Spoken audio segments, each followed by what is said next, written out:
nak sholat di masjid tuh apa ya? Ampun saya, aliran sesat.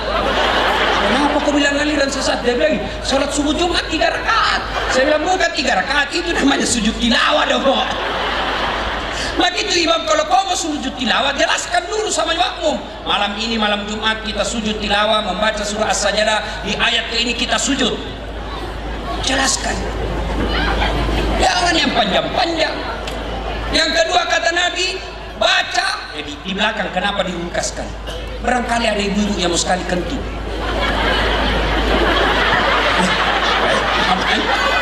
Barangkali ada Satpol PP yang pakai sepatu baru cicilan yang lupa parkir baik-baik. Hilang sudah sepatu saya. Lamanya hilang.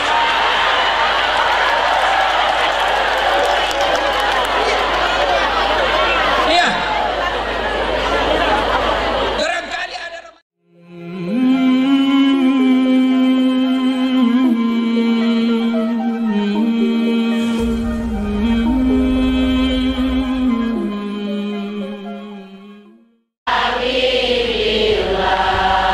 Kisah oleh Nabi, dan pada saat itu semua orang gelisah sambil menunggu diadili. Allah menyediakan ruangan untuk ruang tunggu. Samalah kalau kita di bandara, ibu bapak yang tidak pernah ke bandara, di bandara itu Pak Bu ada ruang tunggu. Ruang tunggu ini umum, semua orang boleh masuk di situ yang mau terbang, yang tukang judi, yang penipu, yang cakep, yang jelek, ada semua di situ. Tapi Allah sediakan ruang khusus, ruang istimewa, namanya ruang VVIP. Di dalamnya hanya orang-orang pilihan. Begitu juga nanti di padang mahsyar, dia menunggu di sini lapangan semua Islam, semua umat non Muslim, semua ada di situ, gabung-gabung. Tapi Allah sediakan ruangan. Siapa yang ada di dalam ini? Ada 7 golongan. Diberikan perlindungan. Siapa mereka? Yang pertama kata Nabi, imamun adil, pemimpin yang adil. Dikasih ruang khusus, pemimpin yang adil. Saya tanya, ibu-ibu, siapa yang pandai mengaji? Angkat tangan. Ayo, angkat tangan. Siapa yang pandai mengaji? Yang pandai mengaji, ayo angkat tangan. Semua. Siapa yang pernah bayar zakat? Siapa yang pernah bayar sedekah? Semua. Siapa yang pernah berjamaah di masjid? Siapa yang pernah sering kamis? Alhamdulillah.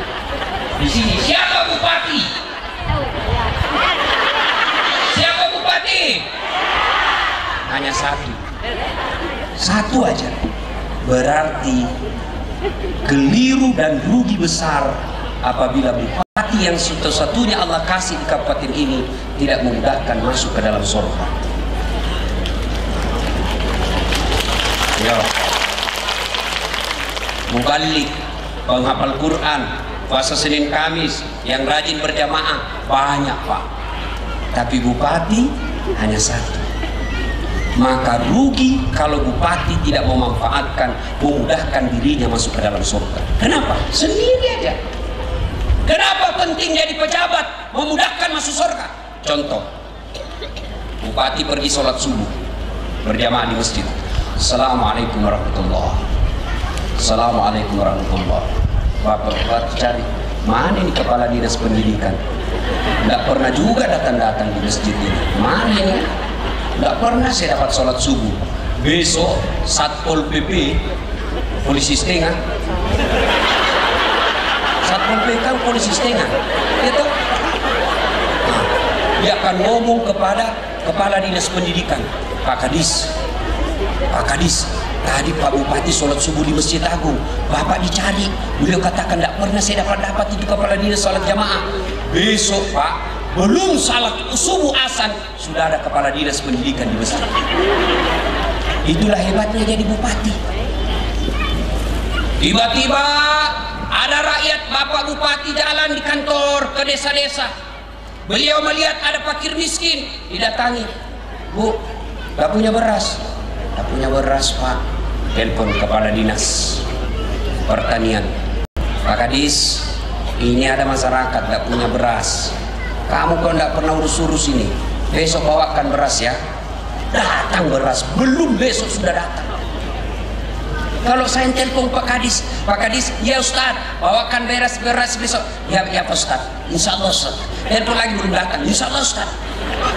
Itulah hebatnya jadi bupati. Coba, ada janda. Ada janda di sini. Angkat tangan. Ada janda? Ada duda? Ada duda? Apa bupati selesaikan nasib mereka?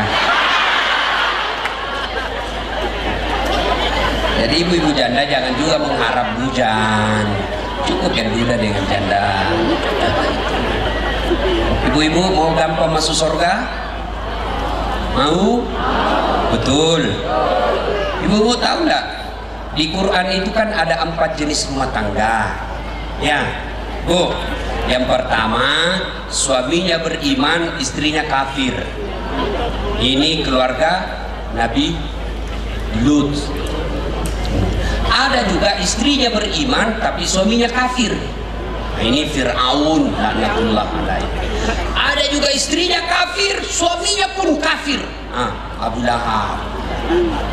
Ada yang istrinya beriman, suaminya pun beriman. Ini yang ideal. Inilah Ibrahim alaihissalam. Kira-kira ibu-ibu suka yang bagaimana? Ibrahim. Tapi Ibrahim itu ibu 2 istrinya. Mau ibu? Langsung dia bilang ibu-ibu, nggak usah Ustaz, Fir'aun saja. Salatullah salamullah ala toha rasulillah. Salatullah salamullah ala yasin habibillah. Pemimpin yang adil akan lindungi para nasi. Maka rugi bagi mereka yang dijadikan kepala dinas, mereka yang dijadikan bupati, mereka yang jadi anggota DPR, menjadi Kapolres, menjadi Dandim, menjadi Kejati, lalu tidak memudahkan dirinya masuk surga. Maka ibaratnya Allah sudah kasih kalian permen, tapi permen itu Bapak tidak ambil. Gunakan untuk masuk surga. Insya Allah luar biasa. Pejabat yang adil akan memudahkan masuk surga bagi diri mereka. Tapi ingat, ketika juga tidak berbuat adil, maka akan memudahkan dirinya masuk ke dalam neraka. Sebagai pemimpin, tidak usahlah. Rasulullah mungkin agak berat dicontoh. Sahabat Nabi saja. Coba lihat Umar bin Khattab. Tahu Umar bin Khattab? Itu Umar bin Khattab. Dengarin, Umar bin Khattab datang kamu lagi ngitung-ngitung duit. Tiba-tiba datang kamu. Assalamualaikum ya Amirul Mukminin. Waalaikumsalam warahmatullahi wabarakatuh. Silakan masuk. Umar bertanya, tunggu dulu. Sebelum kita lanjut cerita, saya mau tanya kau datang ketemu saya sebagai Umar pribadi atau Umar sebagai Amirul Mukminin presiden? Kata tamunya, sebagai pribadi saja cerita-cerita. Baiklah kalau begitu. Umar padamkan lampu bejana, lampu yang pakai minyak itu. Tamunya berkata, ya Amirul Mukminin, kenapa dimatikan? Kita jadi gelap begini, cerita-cerita gelap. Begini bos, tadi itu saya pakai ini, saya lagi kerja menghitung uang negara. Nah, saya lagi tugas. Lampu ini pakainya minyak-minyak negara. Saya lagi tugas, wajar saya pakai karena saya lagi dinas. Ini sekarang kita cerita-cerita pribadi, tidak boleh pakai minyak negara, haram. Maka ulang tahun ke-16 Kepahyang ini kita berharap pegawai-pegawai negeri jangan pernah memakai fasilitas negara untuk kepentingan pribadi. Jangan sampai ada plat merah dipakai ngundang pengantin. Jangan sampai ada plat merah pergi ke panti pijat. Dia bilang mahasiswa saya memang tidak ada Ustaz karena dia ganti platnya. Ada juga yang lebih licik itu. Maka kalau pegawai-pegawai negeri pejabat-pejabat kita yang ada di Kepahyang ini tidak menggunakan fasilitas negara untuk kepentingan pribadinya, maka rakyat akan menjadi tenang. Umar bin Khattab lagi busukan, pergi ke tempat pengembalaan di Madinah. Umar melihat, kenapa ada onta gemuk sendiri? Kok onta itu besar sendiri? Siapa itu? Siapa punya itu? Miliknya Abdullah. Abdullah siapa? Abdullah bin Umar, anak saya. Iya, panggil Abdullah. Anggaplah kira-kira kepala dinas peternakan. Kepala dinas peternakan panggil anak saya. Panggil itu. Datang. Abdullah, jual itu ontamu. Kenapa bisa gemuk sendiri? Jual. Ambil modalmu. Berapa kau belikan dulu? Lebihnya itu balikkan, masukkan kas negara. Kenapa Pak? Tidak boleh. Saya pelihara dengan sportif. Kau pelihara memang sportif, tapi kau diberikan perlakuan khusus sehingga kambingmu, ontamu besar sendiri dikasih makanan khusus. Kenapa? Karena kau orang pikir kau anak presiden, maka kau diperlakukan khusus. Maka tidak boleh ada nepotisme di kabupaten ini. Ada bapaknya kepala dinas, dia lebih hebat dari bapaknya. Ada juga begitu. Maka ulang tahun kabupaten ini tidak ada lagi kelakuan seperti itu. Banyak yang kita mau sampaikan, tapi ini poin pertama, soal ahli akhirat. Poin kedua, setelah Nabi sampai ke Madinah hijrah, ini berkaitan ulang tahun Kepahyang.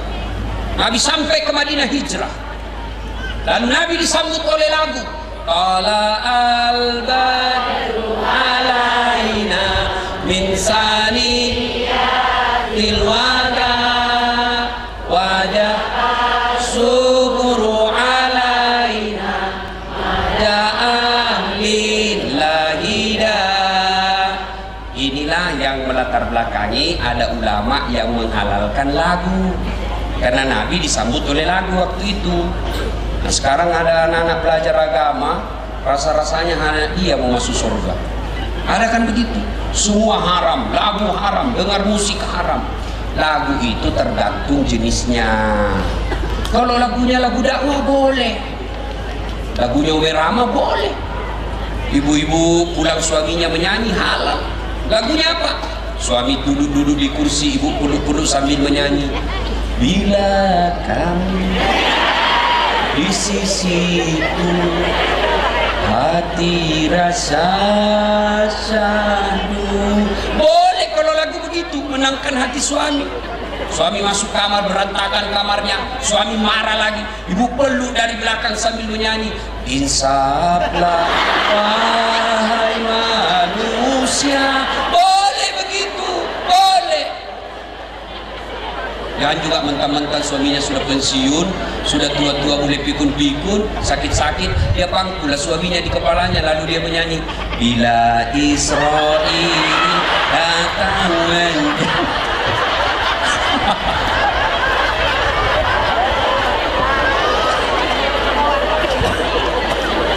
kalau lagu dakwah, katakan Tuhan itu satu, boleh. Mungkin Tuhan mulai bosan melihat tingkah kita yang selalu salah dan bangga dengan dosa-dosa, atau alam mulai enggan bersahabat dengan kita. Coba kita bertanya pada rumput. Boleh kalau lagu begitu, boleh. Ibu-ibu lagu-lagunya kan dulu yang begitu, iya tak? Sekarang ibu-ibu lagunya apa? Yo ayo, yo, beleng-beleng. Makanya dia jatuh,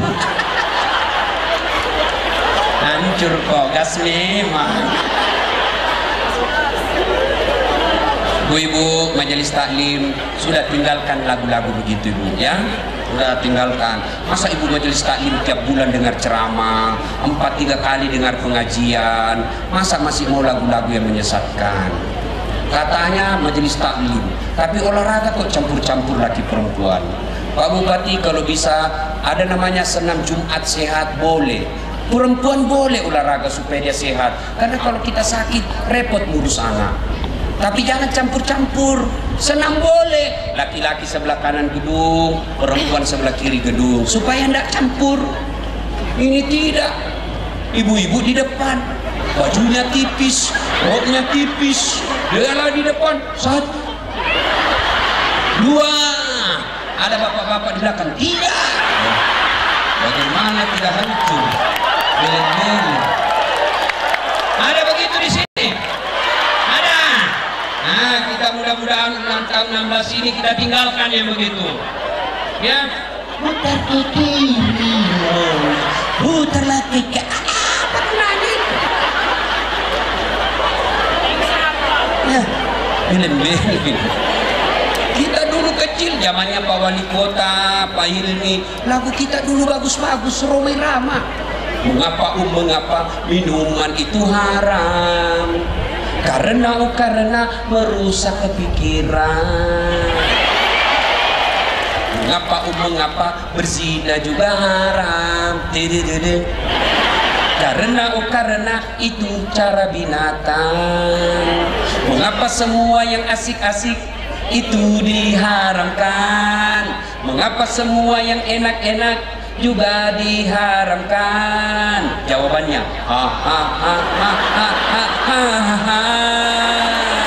itulah perangkap setan, umpannya ialah bermacam-macam kesenangan. Lagu begitu boleh kalau lagu begitu, lagu nasihat. Sekarang lagunya anak-anak apa? Pulang-pulangku berbadan 2. Dia pulang, geleng-geleng. Nah, sudah sampailah Nabi di Madinah. Sahabat yang ada di Madinah disebut kaum Ansor berkata, ya Rasulullah, kau nginap di rumah saya besar. Kata sahabat yang lain, ya Rasulullah, rumah saya bukan cuma besar, ambil sekalian rumah saya. Semua senang didatangi Rasulullah. Lalu Nabi bersabda, saya serahkan kepada untaku. Lalu unta beliau jalan-jalan, lalu beliau duduk. Setelah itu beliau membangun Masjid Kuba. Sekarang ini, maka pertama kali yang dibangun oleh Nabi, masjid. Pak Bupati, kalau mau makmur negara kita ini, mau makmur kita punya kabupaten ini, tidak ada pilihan, makmurkan masjid. Bawa masyarakat kita masuk masjid, ajak masyarakat kita masuk masjid. Insya Allah, biar kita di atas bukit seperti ini, biar kita tidak punya sumber daya alam yang banyak, tapi kalau masyarakatnya makmurkan masjid, walau anna ahlal qura amanu wattaqau lafatahna alaihim barakati minas sama'i wal ard. Aku tumbuhkan keberkahan dari langit dan aku munculkan keberkahan dari dalam tanah. Maka Pak Bupati, mulai besok tahun 16 ini, ajak semua kepala-kepala dinas, ayo mulai tahun ini giatkan masjid, hidupkan masjid. Dan Pak Bupati kalau rajin ke masjid, insya Allah kepala dinas pasti ikut. Ya, Pak Bupati, sampaikan kepala-kepala dinas Bapak, lebih baik saya paksa kamu masuk surga daripada kau sukarela masuk neraka. Begitu pesan Ustadz Helmi Hasan. Beliau panggil pejabat-pejabatnya, lebih baik saya paksa kau masuk surga daripada kau sukarela masuk neraka. Itu namanya dipaksa masuk surga. Gimana caranya? Paksa dia datang berjamaah, paksa dia keluarkan zakatnya, paksa dia keluarkan infaknya, daripada dia keluarkan dia masuk neraka. Ayo datang jamaah di masjid. Dan demi Allah, tidak ada saya lihat orang yang rajin berjamaah di masjid hidupnya sengsara. Ya kan? Ayo, cuma yang membuat kita kadang-kala malas datang berjamaah di masjid. Kenapa orang malas berjamaah ke masjid? Satu, dia tidak tahu pahalanya. Dengar ini baik-baik, pahala berjamaah. Kata Nabi, kalian wudhu dulu, lalu datang ke masjid berjamaah, maka pahalanya 1 langkah kaki kananmu catat 1 pahala, langkah kaki kirimu hancur dosa-dosa kecil. Jadi kalau rumah dari masjid 300 meter, PP 600 meter. 1 langkah pahala. Langkah ke kiri, hapus dosa kecilnya. Apalagi kalau bapak jalannya begini.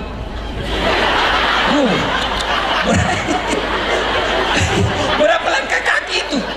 Masya Allah. Apalagi kalau bapak begitu sampai masjid, keliling lagi dulu ke pasar, pergi lagi ke sana lagi, sampai berapa langkah kaki didapat.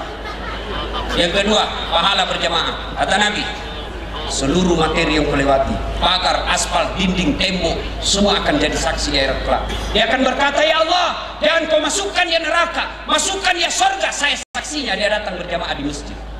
Itulah sebabnya ketika kita datang berjamaah di masjid, disunahkan lain jalannya waktu pergi, lain pula jalannya waktu pulang. Itu sunnah. Itu juga sunnahnya. Ketika kita sampai di masjid berjamaah 2 rakaat pindah, 2 rakaat pindah lagi. Jangan juga salah paham. Mentang-mentang sudah dengar gini, masjid di sana dia ke sana dulu. Bengkulu tengah dulu, baru pulang lagi ke sini. Selesai di sholat orang baru datang dong. Yang ketiga, keutamaan berjamaah. Apalagi kata Nabi, kalau gerimis, kalau hujan, atau kena debu bajumu ketika kau masjid, itulah nanti bajumu yang kena debu, bajumu yang kena air hujan akan melindungi kalian agar tidak disentuh api neraka. Jadi kalau hujan, bapak ke masjid tidak usah cemas, yang basah bajunya itu melindungi api neraka. Dan juga salah paham, mentang-mentang sudah dengar begini, dia tunggu hujan keras. Begitu hujan keras dia buang payungnya, itu beleng-beleng namanya itu. Nah, apalagi keutamaan berjamaah di masjid, ada disebut doa bersama.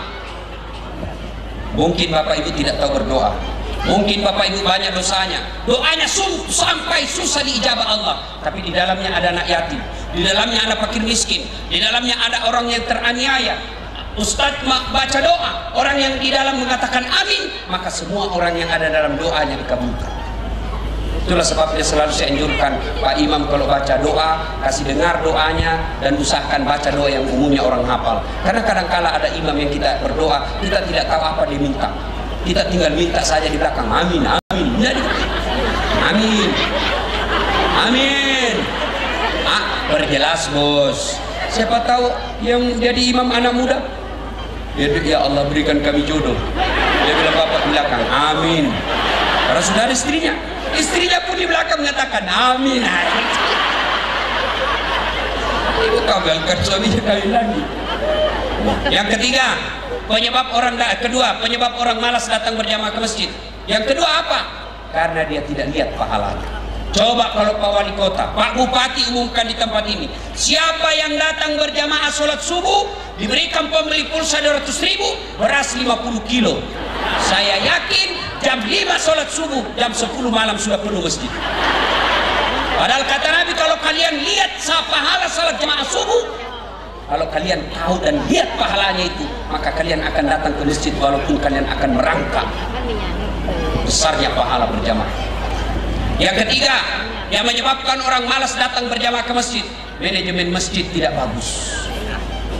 Ada masjid saya bikin di kampung saya Pak, cantik, imamnya penghafal Quran, saya gaji layaknya pegawai negeri, muadzinnya saya seleksi azan, setelah juara satunya saya gaji layaknya pegawai negeri untuk azan 5 kali sehari semalam. Penceramanya belum ceramah sudah saya kasih honornya dan saya tentukan judulnya. Kemudian sound sistemnya bagus, karpetnya empuk. Saya bilang cari karpet paling bagus karena ini kau pakai sujud menghadap kepada Allah. Kenapa bajumu mahal, karpetmu murah? Pakai yang karpet mahal. Sound sistemnya bagus. Akhirnya apa? Orang rajin datang ke masjid. Malah masjid itu dijadikan kayak tempat wisata karena bagus. Ini bagaimana orang ke masjid? Yang asal orang tua sudah pensiun, penyakit asma lagi.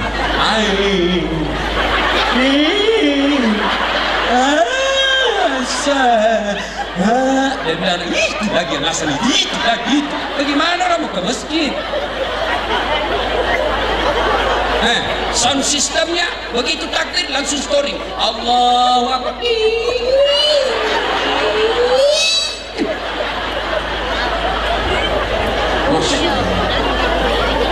Penceramanya mulai salam pertama sampai terakhir neraka aja terus dicerita. Maka kau akan akan dimasukkan ke dalam neraka, ditusuk pantatmu, digunting lidahmu, ditusuk matamu. Dia bilang, tidak usah masjid. Di rumah kita diomeli istri, di kantor kita dimarahi komandan, sampai di masjid udah ada apa pencerahan, neraka jadi cerita. Apa enaknya hidup ini?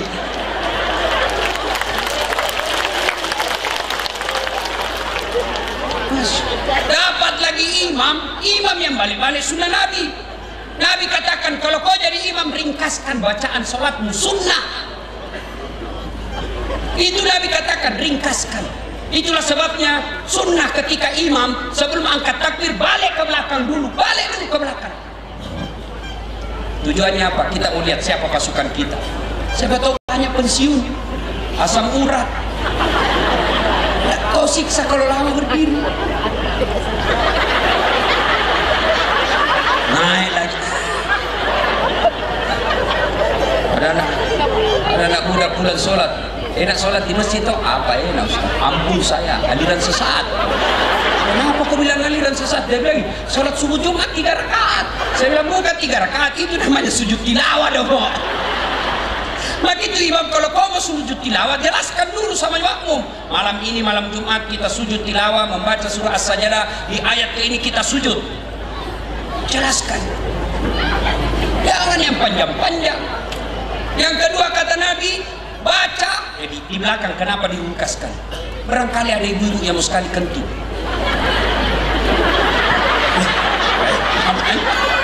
Barangkali ada Satpol PP yang pakai sepatu baru cicilan yang lupa parkir baik-baik. Hilang sudah sepatu saya. Ini lamanya.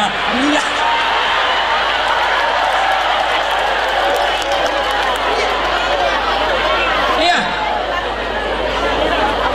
Barangkali ada remaja masjid yang dia lupa cabut kunci motornya.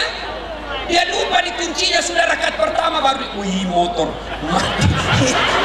Pasti tidak khusyuk lagi kau sholat. Itulah sebabnya dikatakan ringkaskan. Yang kedua kata Nabi, kalau kau jadi imam, dengar baik-baik ini para imam.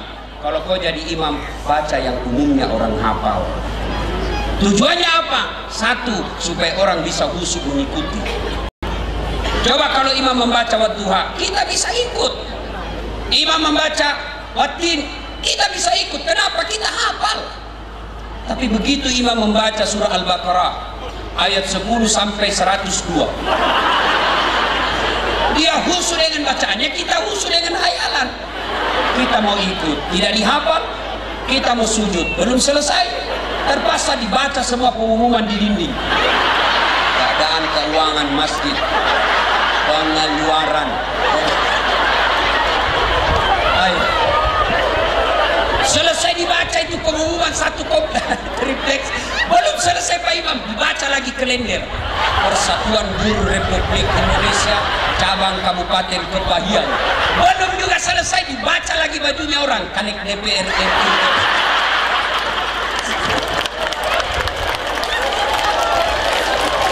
Siapa yang salah? Siapa salah? Imam. Yang kedua kata Nabi, tujuannya disuruh membaca umumnya orang hafal, supaya kalau imam salah ada yang bisa luruskan. Saya ini kisah kenyataan ini. Waktu saya belum jadi ustadz KKN, belum aku tahu saya teman saya, ada teman saya fakultas teknik, dia pakai baju gamis, baju koko, sebenarnya pasti anak pesantren ini. Imam lah dia sholat isya, jadi imam maghrib. Begitu dia baca Al-Fatihah masih aman. Begitu dia baca Al-Kafirun, dalam hatiku cari susah ini anak ini. Dia bacalah itu. Wala antum abiduna ma a'bud, wala ana abidun ma abadtu, wala antum abiduna ma a'bud, wala ana abidun. Teman saya ini yang samping saya dia kasih begini sudah saya. Wala ana abidun ma abadtu, wala antum abidun, wala ana abidun. Ini samping saya jengkel. Dia teriak dulu, kenapa itu tak putar-putar?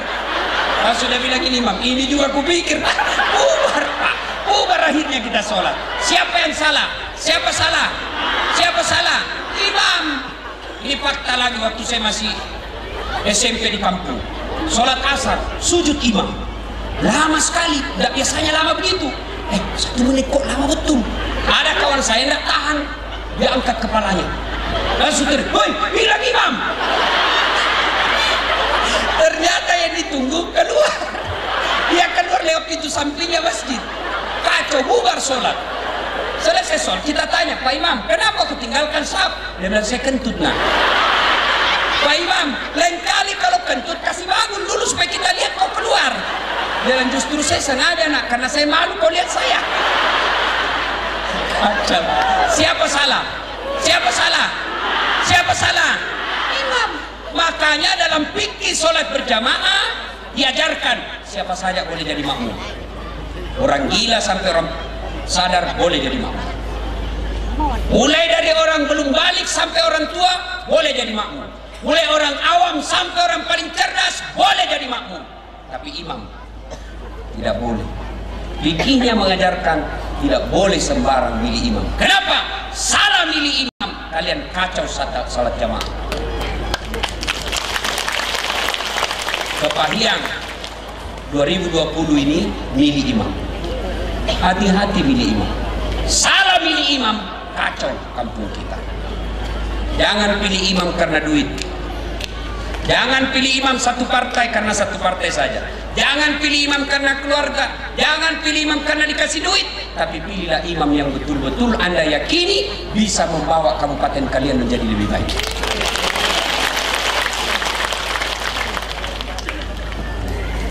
Kata imam, fikihnya berjamaah. Satu, kata Nabi, pilih yang bagus bacaannya, berarti cerdas. Dua, kata Nabi, yang bagus pendengarannya juga bisa masuk kategori. Supaya apa? Nanti kalau salah ditegur. Ini namanya kepekaan sosial. Nah, di sini saya senain Pak Bupati. Tadi di atas saya bilang, saya dengar sound sistemnya menggema Pak Bupati. Tidak bagus sini Pak Bupati. Lebih kita dibawa. Pak Bupati mengatakan siap Ustaz. Ah, ini berarti aspiratif, mendengarkan orang. Biar saya mau, kalau Pak Bupati tidak mau, di atas saja Ustaz. Ah, ini namanya otoriter. Alhamdulillah bisa. Pertimbangan saya kedua karena ibu lebih banyak di belakang. Nah, cuma ibu-ibu ini paling senang dengar ceramah. Cuma paling tidak suka kalau kita cerita poligami. Ya, Bu. Ya kan? Ya, Bu. Hei, dengar. Kami ini laki-laki tergantung istri. Kalau istrinya baik, pulang dia sayang, "Assalamualaikum kakandaku Arjuna." Kita pergi kantor, dia WhatsApp kita, "Bang, jangan menghalalkan segala cara. Baru saja saya sholat duha, saya doakan dalam sholatku, ya Allah lindungi suamiku, murahkan rezekinya, cinta dan sayangku hanya kepadamu, Bang." Senang kita suami. Nah, datang mertuanya dia hormati, datang iparnya dia muliakan, pulang suaminya belum sampai di rumah sudah siap makanannya. Wah, siapapun yang goda istri suami kita tidak akan tergoda. Dia akan berkata, "Siapa tahu cewek, ada bidadari di rumah." Ini kita pulang daster di sebelah, kelihatan tadi BH. Nonton televisi angkat kaki, makan kacang, angkat ketek. Bagaimana kita tidak cepat sakaratil maut? Kita di kantor dicarinya, "Di mana kau Pak?" "Di kantor." "Di mana kau?" "Di kantor." "Tolong video call." Ini. Mana kita tidak cepat mati? Ya ketawa, saya serius ini. Ngomong aja. Hei, tak kira itu Bu. Hei Bu, dengar. Ibu kira gampang jadi suami? Hah? Hei, saya serius ini. Ibu tahu dah itu suami. Ibu ditanggung dunia akhirat. Ibu tidak nanggung dosa suami, tapi demi Allah suami tanggung dosa-dosanya ibu. Kenapa? Saya bela kau hari ini. Apa maksudnya Ustaz? Dengar ibu. Kalau suami imam, suami penghafal Quran, suami majelis ulama, tapi istri dia pakai jilbab, istri dia sholat, istri dia puasa Ramadan, istri tukang gosip, demi Allah, ku ampusakum wa ahlikum nar. Itu suamimu. Suami dulu masuk neraka, teman itu istri. Kalian jangan suka merem.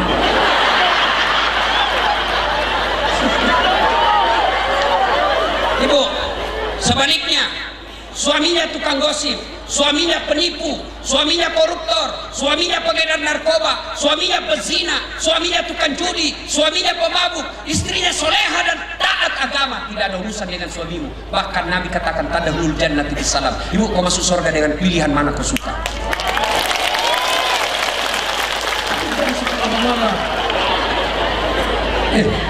Ibu itu suami, ibu dipikir bagaimana supaya ibu bisa beli lipstik, bagaimana dibelikan baju supaya pulang kampung kau dimuliakan saudaramu, bagaimana kau dibelikan mobil supaya kau enak berjalan, bagaimana rumahmu diperbaiki supaya tetanggamu hormati kamu. Itu yang dipikir suami. Mana pernah ibu pikir bagaimana supaya belikan motor mobil suamiku? Jangan ketawa. Nah, jelas. Jadi tergantung ibunya. Kalau sopan, tidaklah kita tergoda dengan perempuan lain. Ini suka ngomel, ngamuk aja kerjanya, cepat pulang, tidak pulang, cepat pulang. Ada ibu-ibu curhat sama saya di Makassar. Ustaz, kenapa itu suamiku tidak betah di rumah? Ustaz, kenapa itu suami saya tidak betah di rumah? Saya takut dia tersinggung. Saya bilang, ibu, ada orang suami istri, ngomel aja kerjanya. Terus ini akhirnya suaminya bawa belanja-belanja, dibelikanlah berlian. Selesai dibelikan berlian, senanglah istrinya. Suami yang berpikir bagaimana ini supaya saya tidak dengar lagi ngomel. Dia bawa kampungnya ada sumur tua, dorong istrinya masuk ke sumur tua. Ngomel aja kau di situ, aku dengar juga. Rasa kau. 1 jam kemudian tiba-tiba dari dalam sumur ada makhluk tinggi besar hitam keluar. Kaget suaminya, siapa kamu? Sayalah penghuni sumur ini. Saya sudah 400 tahun dalam sumur ini. Ada perempuan di dalam ini. Baru 1 jam ngomel aja kerjanya di dalam. Oh, nak betah saya, lebih saya lari. Jangan itu, jelas. Salatullah ala toha rasulillah. Salatullah salamullah ala yasin habibillah. Tawassalna bismillah wa bil hadi rasulillah wa kulli mujahidillah bi ahlil hadi ya Allah. Terima kasih Ibu Bapak. Lama sekali kita ingin, masih lama ingin berlama-lama di tempat ini, tapi bukan laki-laki pemuas. Mati muda saya kalau saya kasih puas ini semua. Terus lanjutkan. Yang lanjutkan Pak Bupati. Saya bukan calon bupati, udah yang lanjutkan. Jangan saya ya. Saya senang ada bupati yang mengundang datang ceramah. Alhamdulillah ya. Pak Bupati jika boleh berbagi ilmu lah dengan Pak Wali Kota Bengkulu. Terpilih 2 kali dengan biaya tidak terlalu banyak. Dengan cara apa beliau makmurkan ke masjid? Demi Allah, pejabat kalau rajin datang ke masjid, insya Allah Allah murahkan kemudahan baginya. Bapak Ima, kalau masih mau dengar ceramah saya, silakan nonton Tablik Akbar Damai Indonesia TV One setiap hari Sabtu atau Ahad pukul 2 siang, setengah 2 siang ya. Cuma itu lama, sekali seminggu saja saya muncul. Lama menunggu, maka ada yang setiap saat boleh nonton. Gimana caranya Ustaz? Buka HP, ambil aplikasi YouTube-nya, tulis nama saya Dasat Latif, keluarlah ceramah saya yang ribuan itu. Sudah itu jangan lupa like and share. Segini ya. Jangan kasih begini. Kalau kau kasih begini dicari ke malaikat pencabut nyawa. Masa ceramah kau kasih begini? Memangnya saya penyanyi dangdut? Itu cuma coba habis kota, 1 jam menguras kota. Maka saya sediakan namanya Cersi, ceramah singkat 1 menit saja. Gimana caranya Ustaz? Follow saya di Instagram Dasat Latif 1212. Dasat Latif 1212. Sudah ku follow, sudah ku tag, tidak mau tak putar Ustaz. Aku yakin berarti tidak ada kuotamu. Ini dulu kuota. Demikian, mudah-mudahan ada manfaat. Lebih dan kurangnya mohon dimaafkan. Belum. Nah, dakwah ini tentu tidak ada gunanya kalau ibu bapak tidak mengamalkannya. Minimal amalkanlah ini, berhenti merokok, kembalikan barang-barang kantor, mulailah rajin berjamaah, barulah ada manfaatnya. Kalau ini kita lakukan, maka Allah akan menjelaskan. Bismillahirrahmanirrahim. Innamal mu'minuna alladzina idza dzukirallah wajilat qulubuhum. Orang yang baik imannya, selesai dengar dakwah, mereka menjadi lebih bagus. Tapi kalau selesai dengar dakwah, malah dia katakan jelek itu Ustaz, kenapa dia singgung-singgung rokok, kenapa dia bahas-bahas begitu, malah dia tidak mau berubah. Maka inilah yang Allah sindir dalam Al-Quran. Wa tawa'un alaikum a'antartahum am lam tunsirhum. Kau sampaikan ayat Allah atau tidak, sama saja mereka tidak akan beriman, bahkan mereka lebih hina dari binatang. Auzubillah min dzalik. Demikian, lebih dan kurangnya mohon dimaafkan. Sebelum saya akhiri, saya ingin berpantun, karena ini kampung Melayu kan, orang-orang Melayu ya. Buah nangka, buah kemiri, buah durian, buah pepaya.